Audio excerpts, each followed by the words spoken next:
Doctor ortho Ayurvedic oil and capsule. अब दर्द भी घुटने टेकेगा। संसद के शीतकालीन सत्र का 7वां दिन आज लोकसभा में आज एसआईआर पर संग्राम। लोकसभा में चुनाव सुधार पर होगी चर्चा। राज्यसभा में आज वंदे मातरम पर चर्चा। यूपी एसआईआर मामले में एक बार फिर बढ़ेगी एसआईआर की अवधि। यूपी में 3.25 करोड़ गन्ना फॉर्म नहीं आए वापस, चुनाव आयोग गंभीर। एसआईआर मामले में आज सुनवाई। दाखिल याचिकाओं पर सुप्रीम कोर्ट आज सुनवाई करेगा। सीपीआई और टीवीके पार्टी ने दाखिल की है याचिका। ज्ञानवापी वजूखाना सर्वे मामले में सुनवाई की तारीख तय। 16 जनवरी को सुनवाई की तारीख की गई तय। इलाहाबाद हाईकोर्ट में होगी मामले की सुनवाई। मुख्यमंत्री हेमंत सोरेन की अध्यक्षता में हुई कैबिनेट की बैठक। कैबिनेट ने दी 33 प्रस्तावों को मंजूरी। बालूमाथ में डिग्री कॉलेज के लिए 38 करोड़ रुपए स्वीकृत।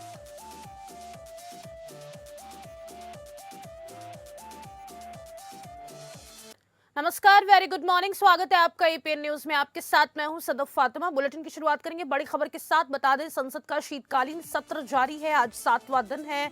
बता दें संसद के शीतकालीन सत्र में आज 7वां कार्य दिवस है। लोकसभा में आज चुनाव सुधारों को लेकर चर्चा होगी, जबकि राज्यसभा में भारत के राष्ट्रीय गीत वंदे मातरम के 150 साल पूरे होने के विषय पर चर्चा कराई जाएगी। लोकसभा में चुनाव सुधार से जुड़े मुद्दे पर चर्चा की शुरुआत प्रश्नकाल के बाद यानी दोपहर करीब 12 बजे से होगी। नेता प्रतिपक्ष और कांग्रेस सांसद राहुल गांधी इस चर्चा की शुरुआत करेंगे। वहीं रिपोर्ट्स के मुताबिक भाजपा की तरफ से निशिकांत दुबे इस चर्चा में पहले वक्ता के तौर पर बोलेंगे। बता दें गृह मंत्री शाह के भाषण से पहले शीतकालीन सत्र के 6ठे कार्य दिवस पर लोकसभा में वंदे मातरम पर 10 घंटे से अधिक समय की विस्तृत चर्चा हुई, जिसकी शुरुआत प्रधानमंत्री नरेंद्र मोदी ने की। बाद में इस विषय पर रक्षा मंत्री राजनाथ सिंह, पूर्व विदेश मंत्री सुषमा स्वराज की बेटी और दिल्ली से सांसद बासुरी स्वराज समेत कई सत्ताधारी सांसदों ने भी भाषण दिए। वहीं लोकसभा में वंदे मातरम पर चर्चा के दौरान कांग्रेस की तरफ से गौरव गोगोई और प्रियंका गांधी वाड्रा ने भी अपने वक्तव्य दिए। विपक्ष की तरफ से बोलने वाले अधिकांश सांसदों ने सरकार के तीखे सवाल किए, जिनमें पश्चिम बंगाल से निर्वाचित तृणमूल कांग्रेस सांसद महुआ मोइना और बिहार की पूर्णिया लोकसभा सीट से निर्दलीय सांसद राजेश रंजन उर्फ पप्पू यादव के नाम शामिल हैं। मणिपुर से निर्वाचित कांग्रेस सांसद ने वंदे मातरम पर अपने वक्तव्य के दौरान सरकार से उनके राज्य से जुड़े मुद्दे पर 3 घंटे की चर्चा कराने की अपील भी की है।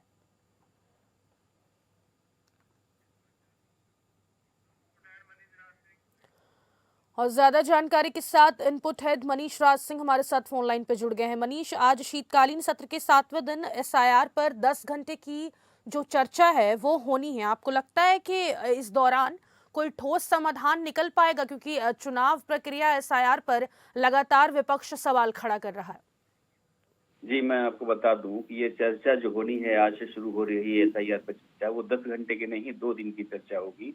आज एसआईआर का जो मुद्दा है, विपक्ष की काफी बड़ी मांग की वजह से सरकार इस पर तैयार हुई है और ये चर्चा की शुरुआत लोकसभा में राहुल गांधी करेंगे। रिपोर्ट के मुताबिक भाजपा की तरफ से निशिकांत दुबे इस चर्चा में राहुल गांधी के सवालों का जवाब देंगे और भाजपा की ओर से ये पहले वक्ता होंगे। गृह मंत्री शाह के भाषण से पहले शीतकालीन सत्र में जो लोकसभा में वंदे मातरम पे 10 घंटे से अधिक समय की विस्तृत चर्चा हुई थी, उसके बाद आज वो लोक चर्चा राज्यसभा में जारी रहेगी। लेकिन लोकसभा में एसआईआर पर चर्चा शुरुआत होगी। एसआईआर के मुद्दे पर देश भर में अलग अलग राज्यों में जो भी अलग अलग दलों की सरकारें हैं, काफी मत विभेद हैं और इसी मुद्दे पर साम्यता बनाने के लिए लोकसभा में चर्चा को सरकार तैयार हुई है। सरकार विपक्ष के जुड़े सवालों का जवाब देने को तैयार है। हो सकता है कि इस मुद्दे पर सरकार कुछ अपने एसआईआर नीतियों में बदलाव भी करे, लेकिन अभी जो होगी चर्चा होगी, उसके बाद ही कुछ तय हो पाएगा। और जो वंदे मातरम का मुद्दा है मनीष, वो लगातार अब राजनीतिक ध्रुवीकरण का जो हम कह सकते हैं टूल बनता चला जा रहा है। इस पर आगे आने वाले समय में कितना असर पड़ सकता है, खासकर अगर शीतकालीन सत्र की बात की जाए? क्या वंदे मातरम पर आगे भी चर्चा संभव है? बिल्कुल, वंदे मातरम का जो विवाद हुआ है वो बंगाल में आने, कई लोग बता रहे हैं कि बंगाल में आने वाले चुनावों को लेकर के है। और सरकार का जो निशाना है वो कांग्रेस न होकर के टीएमसी है। जैसा कि वंदे मातरम का इतिहास है कि वंदे मातरम को जब आनंद मठ उपन्यास से लिया गया था कांग्रेस के पुराने अधिवेशनों में, तो उस वक्त काफी विवाद हुआ था कि इसमें कुछ छंद ऐसे हैं जो देश के अल्पसंख्यकों को अच्छे नहीं लग सकते हैं। रविंद्रनाथ टैगोर और प्रधानमंत्री जवाहरलाल नेहरू के बीच में भी काफी पत्रों का आदान प्रदान हुआ था। उसके बाद वंदे मातरम के कुछ चुनिंदा छंदों को ही शामिल किया गया था। लेकिन भाजपा का आरोप यह है कि उन छंदों को निकालने की जो सबसे बड़ी वजह है कांग्रेस की तुष्टीकरण की नीति रही है, और इसी बात को लेकर के कांग्रेस आज कांग्रेस पर और टीएमसी पर निशाना साध रही है कि वंदे मातरम को जैसे कि अपने मूल स्वरूप में है और वह भारत की एक तरह से बहुआयामी प्रकृति को दर्शाती है, उसी लिहाज से उसको स्वीकार करना चाहिए। तो संसद में ये जो बहस वंदे मातरम पर कल हमने देखा, हम कह सकते हैं कि पक्ष और विपक्ष की तरफ से एक चुनावी नैरेटिव सेट करने की भी कोशिश की गई है। बिल्कुल, इसमें जो लीड लेती हुई पार्टी नजर आ रही है वो भाजपा ही नजर आ रही है। भारतीय जनता पार्टी ने जिस तरीके से अपने मुद्दों को कल लोकसभा में रखा है, आज राज्यसभा में भी चर्चा हो रही है, और इसमें कल जो भी तमाम विपक्षी दल बोलने के लिए खड़े हुए, उन्होंने इस बात से कहीं इनकार नहीं किया है कि वंदे मातरम का आदर उनमें नहीं है। हाँ, जो विवाद के मुद्दे हैं उनका कहना है कि ये देश हित में फैसला था कि वंदे मातरम के कुछ छंदों को बाहर कर दिया जाए ताकि उन छंदों से कुछ देश के कुछ जो एक अल्पसंख्यक वर्ग है वो संतुष्ट नहीं हो पा रहा है, और ये जो वंदे मातरम की जो भावना है वो देश हित में तो है, लेकिन उनके कुछ छंदों को निकालने की जो सहमति पहले बनी थी वैसे ही रहने दिया जाए। जबकि भाजपा का जोर है कि नहीं, वंदे मातरम को मूल छंद में वापिस किया जाए, और को क्यों निकाला जाए। भाजपा का यह संदेश है कि देश की जनता में यह संदेश पहुंचा कि आखिर कांग्रेस की तुष्टीकरण की नीतियों की वजह से वंदे मातरम को कटे छटे रूप में स्वीकार किया गया। ठीक है, बहुत शुक्रिया आपका तमाम जानकारी साझा करने के लिए। तो शीतकालीन सत्र का आज 7वां दिन है। आपको बता दें 2 दिन तक अब स्पेशल इंटेंसिव रिवीजन यानी विशेष गहन पुनरीक्षण पर चर्चा संभव है। और अगली बड़ी खबर यूपी में एसआईआर को लेकर है। आपको बता दें उत्तर प्रदेश से इस वक्त की बड़ी खबर है, एक बार फिर एसआईआर की अवधि बढ़ेगी। यूपी में 3.25 करोड़ गन्ना फॉर्म नहीं वापस आए। उत्तर प्रदेश में विशेष गहन पुनरीक्षण के लिए एक बार फिर 1 सप्ताह का और समय मिलना लगभग तय है।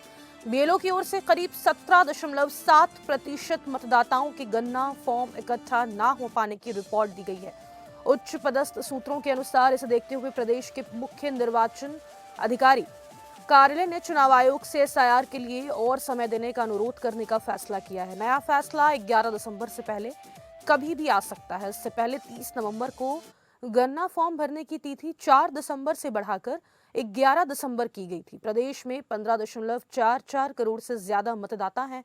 चुनाव आयोग की रिपोर्ट के अनुसार गन्ना प्रपन्नों के डिजिटाइजेशन का काम 97.3% पूरा हो चुका है। प्रदेश में 80% गन्ना फॉर्म वापस आ चुके हैं, जबकि 17.7% फॉर्म जमा हो पाने की स्थिति में ही नहीं है। यह आंकड़ा बड़ा है, इसलिए यूपी के मुख्य निर्वाचन अधिकारी नवदीप रिंवा ने सभी राजनीतिक दलों से अनुरोध किया है कि वे इन फॉर्मों को संग्रहित करवाने में मदद करें। सभी जिला निर्वाचन अधिकारियों को निर्देशित किया है कि चेक कराएं कि क्या वाकई इन फॉर्मों के वापस आ पाने की स्थिति नहीं है। अभी गन्ना प्रपत्र भरने की अंतिम तिथि 11 दिसंबर, प्रपत्र भरकर वापस करने के लिए अंतिम तिथि 11 दिसंबर की गई है। वहीं सूत्रों के मुताबिक मुख्य निर्वाचन अधिकारी कार्यालय उत्तर प्रदेश के अनुरोध को देखते हुए 1 सप्ताह का समय और दिया जा सकता है।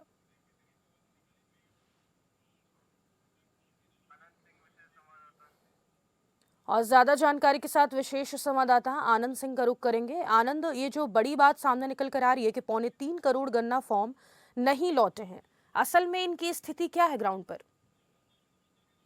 बिल्कुल, देखिए जो मुख्य निर्वाचन अधिकारी हैं उत्तर प्रदेश के, उनकी तरफ से जो डिटेल बताई गई, उनकी तरफ से जो जानकारी दी गई, इसमें स्पष्ट तौर पर उन्होंने ये कहा है कि जो प्रदेश में एफआईआर की प्रक्रिया चल रही है, यानी विशेष प्रगाढ़ पुनरीक्षण प्रक्रिया, उस उसमें 97.3% का जो फॉर्म थे उनका डिजिटलीकरण उनका कर लिया गया है और अभी तक लगभग आप कह सकते हैं कि 18% के आसपास जो एफआईआर फॉर्म है वो अभी जमा नहीं किए गए हैं और 30% जो मतदाता है उनकी मैपिंग शेष है। तो ये बिल्कुल नया आंकड़ा है जो मुख्य निर्वाचन अधिकारी की तरफ से जारी किया गया है और इस जो 18% जो मतदाता है जो अभी तक नहीं मिले हैं, जो अभी तक जिनके बारे में जानकारी नहीं लग पाई है, उनके लिए चुनाव आयोग ने स्पष्ट तौर पर जो राजनीतिक दल है उनसे ये कहा है कि जो बीएलओ है जो इस सत्यापन के काम में लगे हैं उनका सहयोग करें और यही वजह है कि चाहे भारतीय जनता पार्टी हो, चाहे समाजवादी पार्टी या तमाम दूसरे दल हो, उनके जो कार्यकर्ता हैं जमीनी स्तर पर वो भी मतगणना के इस कार्य में अब लगे हुए हैं ताकि अधिक से अधिक लोगों को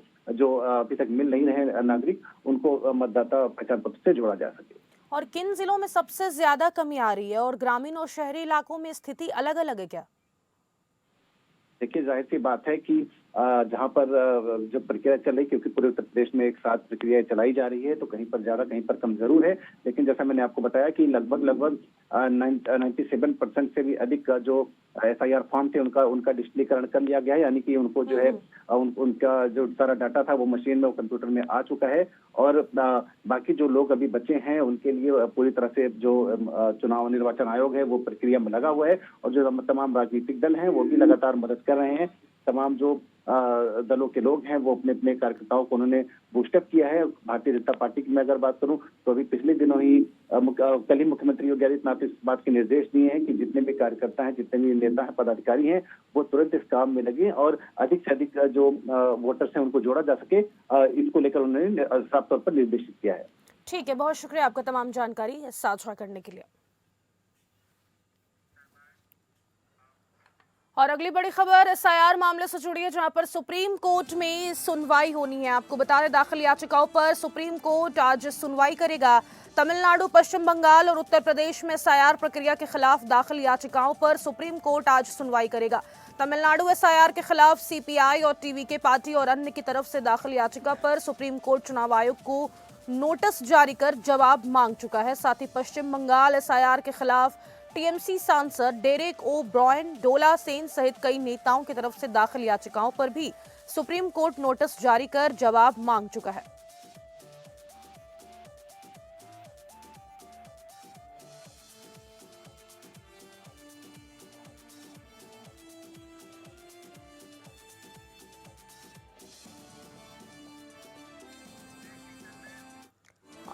और ज्यादा जानकारी के साथ संवाददाता विवेक सिंह चंदेल हमारे साथ फोन लाइन पे जुड़ गए हैं। विवेक, आज सुप्रीम कोर्ट में जो एसआईआर को लेकर सुनवाई होनी है, कौन सी जो मुख्य याचिका है उन पर सुनवाई होगी?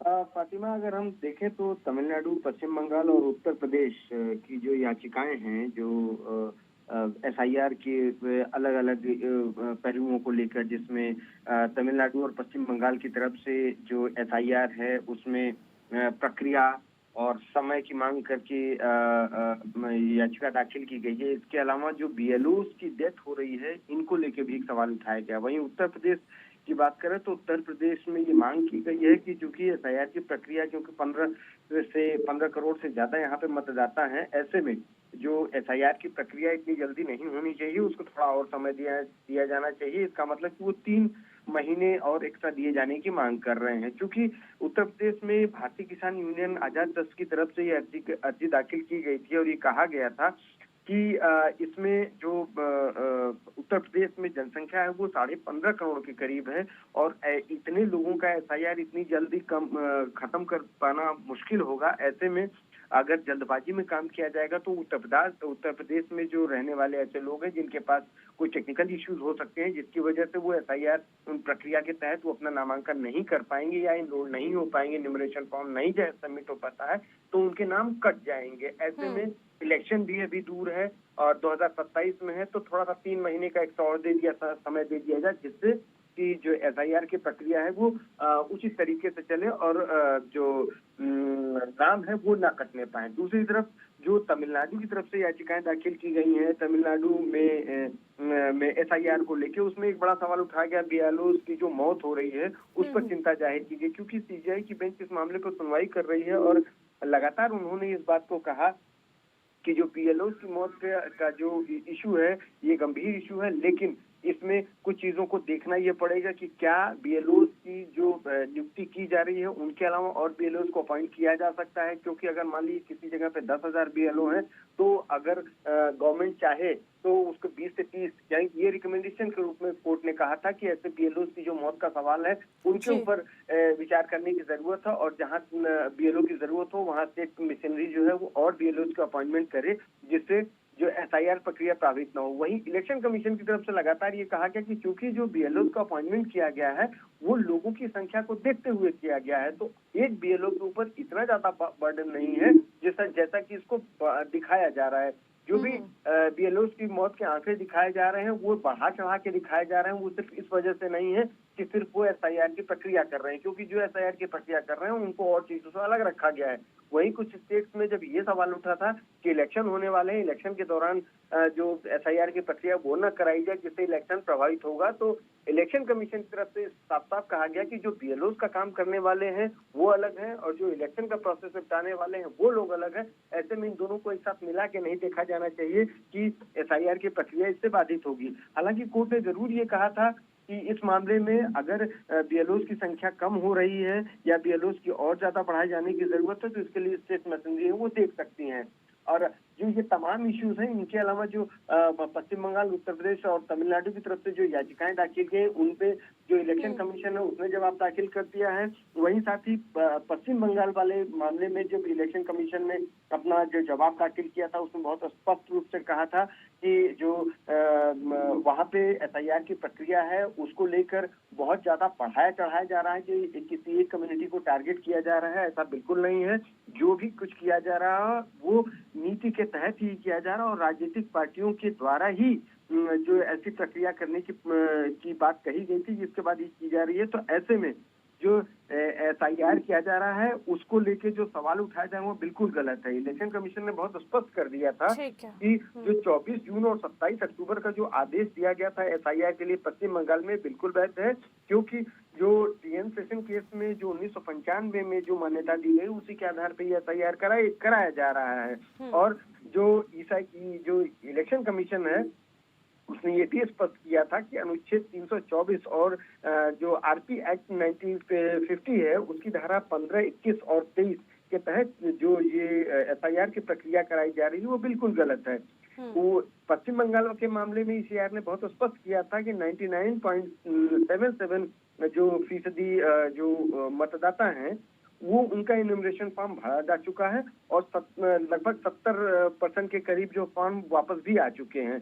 तो जो प्रक्रिया है उस प्रक्रिया को लेकर सवाल उठाए जा रहे हैं, लेकिन जो प्रोसेस है वो चल रहा है। और बहुत स्पष्ट हम अपने दर्शकों को भी बता दें कि इलेक्शन कमीशन के अलावा सुप्रीम कोर्ट ने भी इन मामलों पर सुनवाई के दौरान बहुत स्पष्ट रूप से कहा कि जो एग्रीव पार्टी है वो नहीं आ पा रही हैं, क्योंकि उसमें जो सीजीआई थे जस्टिस सूर्यकांत उन्होंने बहुत स्पष्ट एक सुनवाई के दौरान कहा था कि चूंकि जो मीडिया है मीडिया में पहले जो एसआईआर की कवरेज हो रही है ऐसे में कोई ऐसा व्यक्ति नहीं है। ठीक है विवेक, बहुत शुक्रिया आपका तमाम जानकारी साझा करने के लिए। तो आपको बता दें आज सुप्रीम कोर्ट में सुनवाई होनी है जहां पर एसआईआर की प्रक्रिया को लेकर आज सुनवाई होगी। अगली बड़ी खबर प्रयागराज से इस वक्त सामने निकल कर आ रही है, जहां पर आपको बता दें ज्ञानवापी वजूखाना सर्वे मामले में सुनवाई इलाहाबाद हाईकोर्ट ने वाराणसी में ज्ञानवापी परिसर स्थित वजूखाने का एएसआई से वैज्ञानिक सर्वे कराने की मांग में दाखिल राखी सिंह की पुनरीक्षण याचिका पर सुनवाई के लिए 16 जनवरी की तारीख लगाई है। ये आदेश न्यायमूर्ति रोहित रंजन अग्रवाल ने इस मामले में सुप्रीम कोर्ट के स्थगनादेश के कारण सुनवाई टालते हुए दिया है। राखी सिंह के अधिवक्ता सौरभ तिवारी ने कोर्ट को बताया कि 12 दिसंबर 2024 का स्थगन आदेश अब भी प्रभावी है। इस स्थगन आदेश में किसी भी न्यायालय को किसी भी तरह के अंतरिम या अंतिम सर्वे का निर्देश देने पर रोक लगाई गई है। अंजुमन इंतजामिया मस्जिद की ओर से बताया गया है कि ज्ञानवापी प्रकरण में सुप्रीम कोर्ट में सुनवाई होनी है। इस पर कोर्ट ने यहां सुनवाई के लिए 16 जनवरी की तारीख लगा दी है। पुनरीक्षण याचिका में वाराणसी के जिला जज के 21 अक्टूबर 2023 के उस आदेश को चुनौती दी गई है जिसमें एएसआई को वजूखाना क्षेत्र का सर्वे कराने का निर्देश देने से इनकार कर दिया गया था।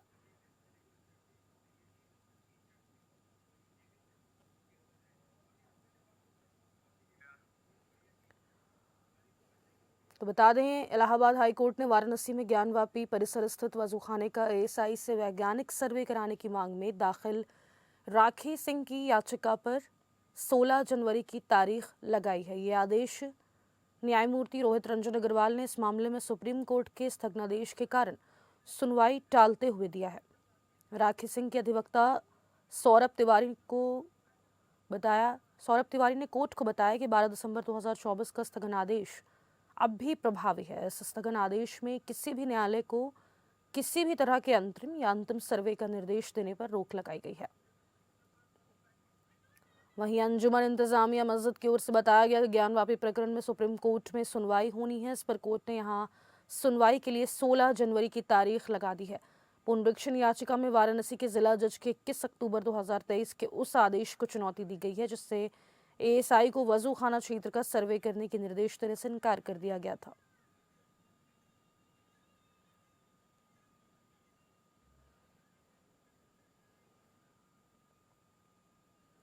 तो ज्ञानवापी वजूखाना सर्वे मामले में सुनवाई है। सर्वे मामले में 16 जनवरी को सुनवाई की तारीख अब तय की गई है।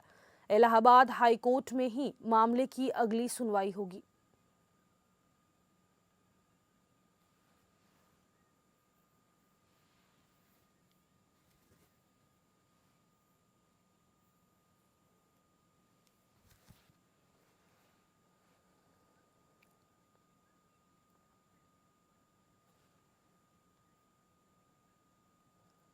तो इलाहाबाद हाईकोर्ट ने वजू खाना सर्वे मामले में आपको बता दें अब 16 जनवरी की तारीख लगा दी है। इस पर कोर्ट ने अब 16 जनवरी की तारीख चुनी है। पुनरीक्षण याचिका में वाराणसी के जिला जज के 21 अक्टूबर 2023 के उस आदेश को चुनौती दी गई है जिसमें एएसआई को वजू खाना क्षेत्र का सर्वे करने का निर्देश देने से इनकार कर दिया गया था।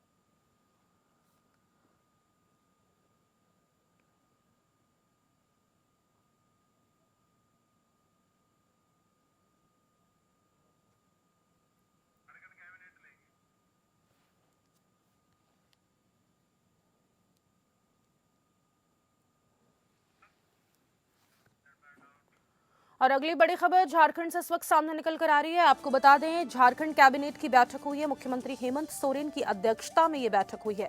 कैबिनेट ने 33 प्रस्तावों को मंजूरी दे दी है। मुख्यमंत्री हेमंत सोरेन की अध्यक्षता में सोमवार को प्रोजेक्ट भवन में हुई मंत्रिमंडल की बैठक में कुल 33 प्रस्तावों को मंजूरी दी गई।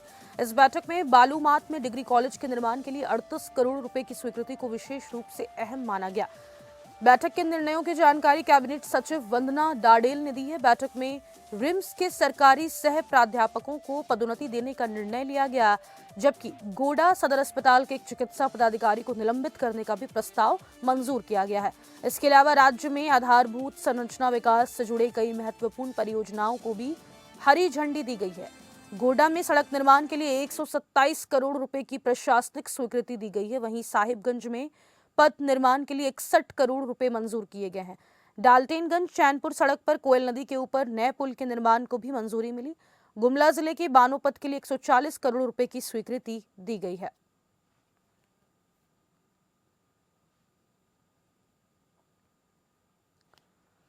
तो मुख्यमंत्री हेमंत सोरेन की अध्यक्षता में सोमवार को प्रोजेक्ट भवन में हुई मंत्रिमंडल की बैठक में कुल 33 प्रस्तावों को मंजूरी दी गई है।